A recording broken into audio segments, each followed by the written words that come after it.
Malappuram ചെറുമുക്കില് bike വർക്ക്ഷോപ്പിൽ ഒരു തീപിടുത്തമുണ്ടായി. 26 ബൈക്കുകൾ പൂർണ്ണമായും കത്തി നശിച്ചു. ഫ്ലൈ വീൽസ് എന്ന ബൈക്ക് വർക്ക്ഷോപ്പിലാണ് തീപിടുത്തമുണ്ടായത്. ശാന്തകുമാർ വെള്ളാലത്ത് വിവരങ്ങളുമായി ചേരുന്നുണ്ട്. ശാന്തകുമാറെ, ഇപ്പം ഈ നിലവിൽ എന്താണ് സാഹചര്യം? തീയൊക്കെ പൂർണ്ണമായിട്ട് നിയന്ത്രണ വിധേയമാക്കിയോ? 29 ബൈക്ക് കത്തിപ്പോയെന്ന് പറയുമ്പോഴത്തേക്കും അത് അത്യാവശ്യം വലിയ തീപിടുത്തമായിരിക്കണം. എന്താ അവിടെ നിലവിലെ സാഹചര്യം എന്താണ്?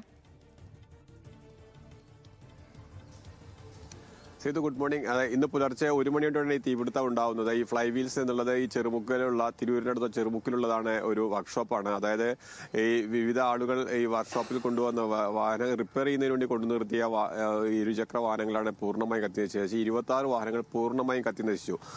1 മണിയോട് കൂടിയാണ് ഈ സംഭവം ഉണ്ടാവുന്നത്.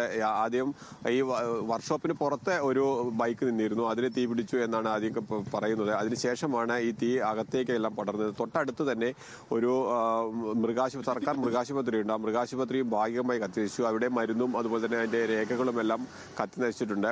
തിരൂരിൽ നിന്നും താനൂരിൽ നിന്നുള്ള രണ്ട് യൂണിറ്റ് ഫയർഫോഴ്സ് എത്തിയാണ് തീ അണച്ചത്. ഏകദേശം 2.5 മണിക്കൂറോളം ശ്രമത്തിന്റെ ഫലമായാണ് അവസാനം തീ അണയ്ക്കുകയും ചെയ്തത്. എന്തായാലും 26 ബൈക്കും പരിപൂർണമായി കത്തിനശിച്ചു. സ്വകാര്യ വ്യക്തികളുടേതാണ് ഈ ബൈക്കുകളെല്ലാം. അതായത് ഒരു വർക്ക്ഷോപ്പ് ഉടമ അവരുടെ വർക്ക്ഷോപ്പിൽ കൊണ്ടുവന്നിട്ടുള്ള റിപ്പയറിങ്ങിന് കൊണ്ടുവന്നിട്ടുള്ള വാഹനങ്ങളാണ് പൂർണ്ണമായും കത്തിനശിച്ചത്. വലിയ നഷ്ടം തന്നെയാണ് ഉണ്ടായിരിക്കുന്നത്. എന്താണ് ഈ തീപിടുത്തത്തിന് കാരണമെന്ന് ഇതുവരെ വ്യക്തമായിട്ടില്ല. ഓക്കെ ശാന്തകുമാർ, ശരി. ഓക്കെ. ശാന്തകുമാർ വെള്ളാലത്താണ് മലപ്പുറത്ത് നിന്ന് വിവരങ്ങൾ നൽകിയത്.